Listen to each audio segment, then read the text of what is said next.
Assalamualaikum warahmatullahi wabarakatuh. Teruntuk rekan-rekan teknik yang berbahagia, pada kesempatan kali ini saya akan membahas tentang 2D Truss Structure Analysis by Direct Stiffness Method.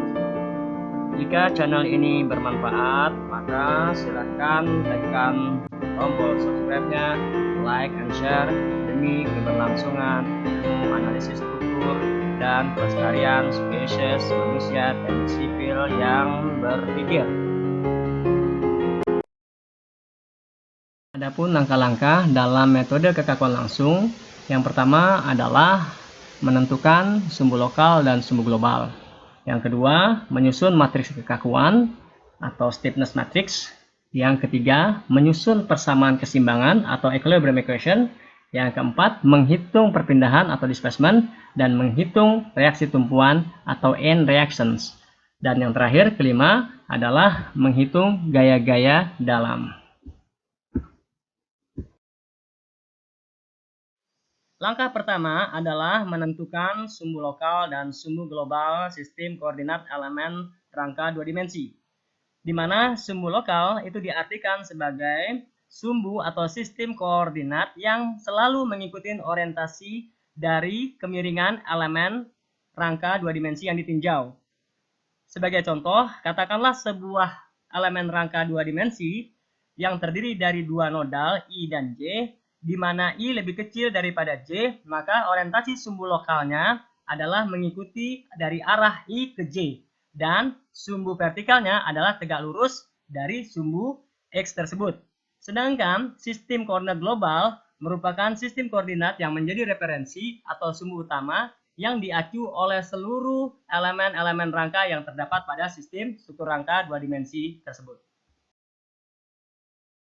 Langkah kedua adalah menyusun matriks kekakuan elemen rangka dua dimensi, di mana sebagaimana yang kita ketahui bahwa elemen rangka dua dimensi ini didesain untuk hanya menerima beban aksial atau gaya normal saja. Gaya normal terbagi menjadi dua, yaitu gaya normal desak atau tekan dan gaya normal tarik. Sehingga pada elemen rangka dua dimensi, parameter-parameter yang berpengaruh terhadap kekakuan adalah parameter luas tampang, modulus elastisitas atau E, dan panjang elemen atau L. Untuk mengubah matriks kekakuan elemen rangka dua dimensi yang sebelumnya berbasis sistem koordinat lokal menjadi matriks kekakuan elemen rangka dua dimensi berbasis sistem koordinat global, kita memerlukan sebuah matriks transformasi 2D, di mana matriks transformasi 2D ini terdiri dari cosinus dan sinus alfa yang memiliki ordo 4 kali 4. Cos alpha sendiri itu adalah representasi dari displacement nodal translasi arah X, sedangkan sinus alpha adalah representasi dari displacement nodal translasi arah Y. Sehingga untuk mendapatkan matriks kekakuan global, kita cukup mengkalikan matriks transformasi elemen yang kita transposkan dengan matriks kekakuan lokal elemen dan matriks transformasi elemen. Setelah memastikan matriks kekakuan elemen kita berada pada sistem koordinat global, maka langkah berikutnya adalah menyusun elemen vektor beban. Elemen vektor beban tentunya yang diisi adalah gaya-gaya yang bekerja pada sistem struktur kita. Perhatikan nomor elemennya dan nomor joinnya tempat gaya tersebut bekerja. Di sini pada gaya bisa diuraikan dalam beberapa arah vektor gaya sesuai dengan orientasi sumbu lokalnya. Kemudian direkapitulasi atau dijumlahkan keseluruhannya. Dan tentu saja vektor gaya ini berada dalam sistem koordinat global. Selanjutnya adalah menyusun persamaan keseimbangan. Tentunya sebelum menyusun persamaan keseimbangan, matriks kekakuan haruslah sudah disusun dalam matriks kekakuan keseluruhan atau overall stiffness matrix. Pada kasus rangka dua dimensi ini, maka persamaan keseimbangan dapat kita sajikan sebagai berikut, yaitu vektor gaya diletakkan di ruas kiri, dan pada ruas kanan terdapat matriks kekakuan dan vektor displacement atau vektor perpindahan. Untuk menentukan elemen vektor perpindahan atau displacement vektor elemen, maka kita cukup mengubah posisi elemen vektor perpindahan yang tidak diketahui akan berada di sisi atas dan yang diketahui akan berada di sisi bawah. Elemen vektor yang tidak diketahui adalah elemen vektor displacement yang akan kita cari. Dengan demikian, maka matriks kekakuan yang berada juga di ruas kanan akan kita ubah posisinya berdasarkan nodal-nodal displacement yang sudah diubah pada elemen vektor displacement. Selanjutnya, vektor-vektor gaya yang bekerja akan kita taruh di atas dan vektor-vektor reaksi tumpuan akan kita letakkan di bawah. Sebaliknya, untuk menghitung reaksi tumpuan, maka kita akan mengembalikan elemen vektor gaya yang dicari pada sisi kiri, kemudian pada sisi kanan menyusun ulang matriks kekakuan, dan mengalihkannya dengan vektor displacement yang sudah kita dapatkan pada perhitungan sebelumnya. Langkah terakhir adalah menentukan gaya-gaya dalam yang bekerja pada elemen rangka 2 dimensi. Sebagaimana yang kita ketahui bahwa gaya-gaya dalam yang bekerja pada elemen rangka 2 dimensi ini hanya terdiri dari gaya tarik dan gaya desak atau tekan. Selanjutnya, untuk menentukan elemen-elemen vektor gaya dalam dari masing-masing elemen rangka 2 dimensi, maka kita cukup mengkalikan matriks transformasi elemen yang kita tinjau dengan matriks kekakuan global elemen yang kita tinjau dan vektor displacement yang berkaitan dengan elemen batang yang kita tinjau. Dan sebagaimana yang dipahami bahwa gaya-gaya dalam pada elemen itu bekerja dalam sistem koordinat lokal. Itulah sebabnya kita memerlukan matriks transformasi elemen kembali. Sebagai contoh kita kali ini adalah sebuah sistem struktur rangka yang diberi tumpuan sendirol, kemudian pada salah satu joinnya yaitu di join 2 diberi sebuah beban yang bekerja pada arah 45 derajat ya, yaitu bebannya sebesar 4500 akar 2 kN. Kemudian diketahui properties material dan geometrik elemen yang digunakan ya, baik elemen 1, elemen 2 dan elemen 3 sebagai berikut. Ya, berdasarkan properties material ya dan parameter-parameter pada elemen rangka yaitu A, E dan L-nya, maka kita dapat menyusun elemen matriks kekakuan lokal masing-masing elemen. Elemen matriks kekakuan yang tersaji dalam tampilan sebelumnya tentu saja masih dalam sistem koordinat lokal dan seharusnya dapat dibaca juga dalam sistem koordinat global. Untuk itu, maka kita membutuhkan yang namanya matriks transformasi sehingga matriks kekakuan yang semula berbasis sistem koordinat lokal menjadi matriks kekakuan yang berbasis sistem koordinat global. Pada tampilan struktur rangka kita yang 2 dimensi ini, itu terdapat elemen 1 dan elemen 2 yang berbeda ya. Yang berbeda sistem atau orientasi dari sumbu referensi atau sumbu utama atau sumbu globalnya, yaitu elemen 1 dan elemen 2. Setelah memastikan bahwasanya elemen matriks transformasi untuk elemen rangka 2 dimensi kita sudah benar, maka kita akan dapat mengubah matriks kekakuan elemen dalam sistem koordinat lokal ke dalam sistem koordinat global, tentunya dengan menggunakan rumus yaitu matriks transformasi elemen yang kita dapatkan tadi, kita transposkan dulu, kemudian mengkalikan dengan matriks kekakuan elemen pada sistem koordinat lokal, dan kemudian dikalikan lagi dengan matriks transformasi elemen. Pada contoh kasus kita ini, maka yang mengalami perubahan matriks kekakuan adalah elemen 1 dan elemen 2. Sedangkan pada elemen 3, karena sistem sumbu atau sistem koordinasi lokal dan global sama, maka tidak ada perubahan matriks kekakuan. Untuk menentukan elemen vektor beban dalam suatu sistem struktur, kita cukup melakukan inventarisasi beban-beban atau gaya yang bekerja pada sistem struktur tersebut. Dalam sistem rangka 2 dimensi, tentu saja beban harus bekerja pada nodal atau join. Dalam kasus kita ini, beban terdapat pada join 2 dengan nilai 500/2 kN dan kemiringan 45 derajat. Dan akan kita uraikan dalam arah sumbu-sumbu utama. Sehingga pada join 2 akan bekerja gaya horizontal 500 kN dan gaya vertikal 500 kN. Selanjutnya, masing-masing elemen yang memiliki beban-beban yang bekerja akan kita kumpulkan jadi satu. Dalam contoh ini terdapat 3 nodal sehingga kita akan dapatkan vektor gaya berukuran 6x1. Langkah selanjutnya adalah menyusun matriks kekakuan keseluruhan atau overall stiffness matrix. Tentu saja dalam perhimpunan matriks-matriks kekakuan ini terdiri dari matriks kekakuan elemen yang sudah berbasis pada sistem koordinat global.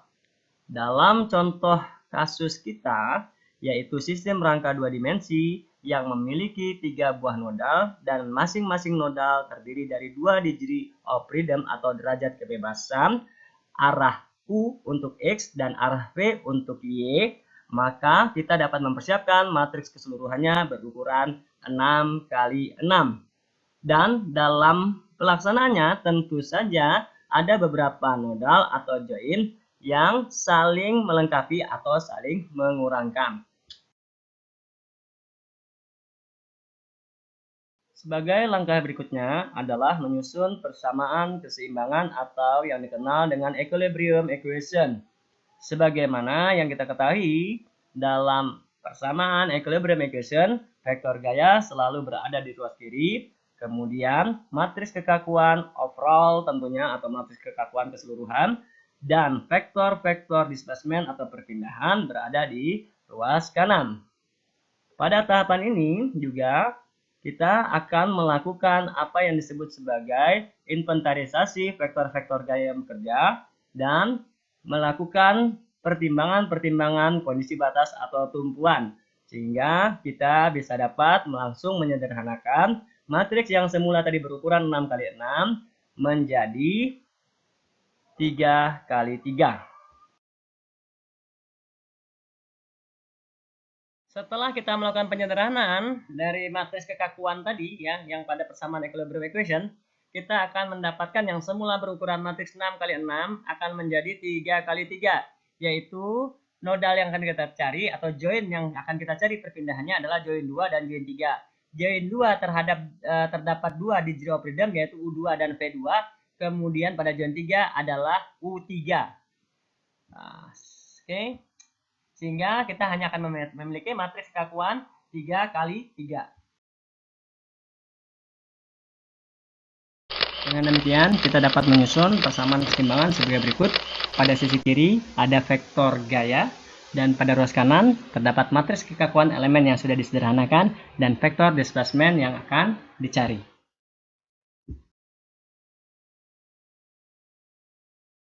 Elemen vektor displacement dapat kita hitung dengan cara menginverskan matriks kekakuan yang telah kita sederhanakan tadi dengan vektor gaya yang bekerja pada sistem struktur tersebut. Dalam hal ini, vektor displacement kita adalah displacement translasi, yaitu untuk arah X adalah U dan untuk arah Y adalah V. Selanjutnya, untuk mencari vektor reaksi tumpuan, cukup dengan menyesuaikan kembali matriks kekakuan pada elemen-elemen yang mengandung tumpuan-tumpuan atau kondisi batas yang digunakan dengan vektor displacement yang telah kita dapat. Dan tentunya dalam contoh kita adalah reaksi tumpuan arah horizontal pada join 1 yaitu sendi dan reaksi tumpuan vertikal pada join 1 Kemudian yang terakhir adalah reaksi vertikal pada join 3. Langkah terakhir dalam analisis struktur rangka 2 dimensi pada contoh ini adalah menghitung gaya-gaya dalam.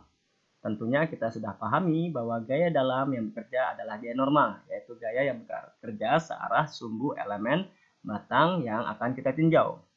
Caranya adalah dengan mengkalikan matriks transformasi elemen yang kita tinjau tadi dengan matriks kekakuan global elemen tersebut dan vektor displacement, yang tentu saja vektor displacement ini kita cari yang sesuai dengan elemen yang kita tinjau karena gaya batang bekerja pada elemen dan pada sistem koordinat lokal.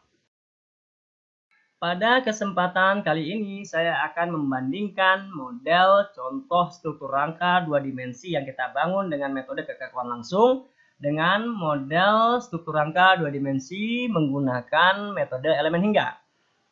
Model dengan metode elemen hingga ini kita peroleh dari pemodelan numerik dari salah satu aplikasi komersil yang berbasis metode elemen hingga.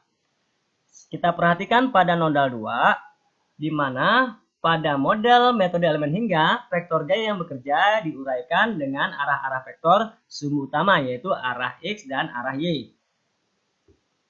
Pemodelan yang lainnya, yaitu tumpuan, sendi, dan roll, serta dimensi profil yang digunakan adalah sama. Selanjutnya, kita tinjau vektor perpindahan dari kedua metode tersebut. Berdasarkan hasil analisis struktur rangka 2 dimensi dengan metode kekakuan langsung, kita mendapatkan pada join 2 arah horizontal perpindahannya adalah 1,22 mm, positif tentunya. Sedangkan arah vertikal ya adalah 1,46 mm, juga positif, yaitu ketika kita tarik 45 derajat maka terurai vektor displacement arah X dan arah Y yang positif. Sedangkan pada join 3 adalah min 0,1111 mm. Tentu saja batang 3 akan menjadi batang tekan, akan mendesak ya. Kemudian berdasarkan hasil running program juga diperoleh angka yang sama. Hal ini tentu saja menunjukkan kesesuaian antara kedua metode tersebut. Selanjutnya, kita juga akan mengevaluasi reaksi tumpuan yang bekerja pada masing-masing tumpuan ya. Pada sendi atau join 1, kita lihatkan bahwa reaksi horizontal itu ke arah kiri atau negatif, sama dengan metode kekakuan langsung min 500.000 Newton atau sebesar 50 ton ya. Maaf. Ya, sebesar 5 ton, min 5 ton ya ke kiri. Kemudian begitu juga dengan reaksi tumpuan vertikal pada join 1, dia ke bawah jika negatif, ditunjukkan dengan angka yang sama, nilai yang hampir sama ya. Cuman beda angka nih kayaknya ya. Dan reaksi tumpuan di join 3 ya kan kita ketahui bahwa roll tidak ada nerima gaya horizontal, tidak boleh ada gaya horizontal, maka cuma ada reaksi tumpuan pada join 3 atau join roll. Nah, di situ juga sama pada angka yang kurang lebih mendekati, yang di sini 4,29, yang di sana min 3,5 ya. Jadi kurang lebih sekitar 4 ton juga negatif ya, arahnya sudah sama. Langkah terakhir adalah membandingkan diagram gaya normal kedua model struktur rangka 2 dimensi tersebut, di mana gaya normal Poisson diagram atau NFD ini pada kedua metode tidak terdapat perbedaan yang signifikan, bahkan arah ataupun jenis gaya dalamnya sudah menunjukkan hal yang sama, di mana batang 1, 2 adalah batang tarik dan batang 3 adalah batang desak. Adapun kesimpulan yang dapat kita peroleh dari analisis struktur rangka 2 dimensi ini adalah: pertama, penetapan sumbu lokal dan sumbu global sangat penting dalam menjamin ketepatan dan konsistensi perhitungan. Tidak hanya itu, tidak hanya nilai, melainkan arah vektor kerja, gaya, dan vektor displacement itu dapat dievaluasi dengan baik. Yang kedua, pembacaan sudut yang baik akan dapat menjamin penyusunan matriks transformasi elemen yang tepat, sehingga matriks kekakuan elemen dalam sistem koordinat global juga dapat dievaluasi dengan baik. Terakhir, tentunya pembandingan antara analisis struktur dengan menggunakan metode kekakuan langsung dan metode elemen hingga memiliki kesesuaian yang cukup tinggi.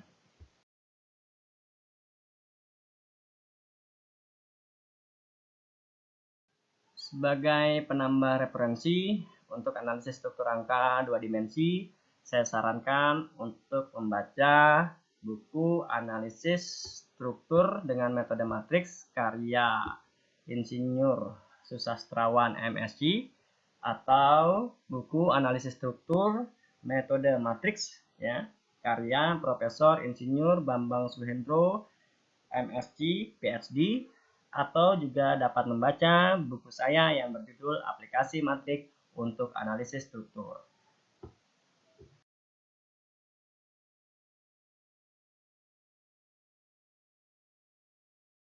Demikian yang bisa saya sampaikan. Lebih dan kurangnya saya mohon maaf. Jangan lupa tekan tombol subscribe, like, and share demi keberlangsungan ilmu analisis struktur dan kelestarian makhluk teknik sipil yang berpikir.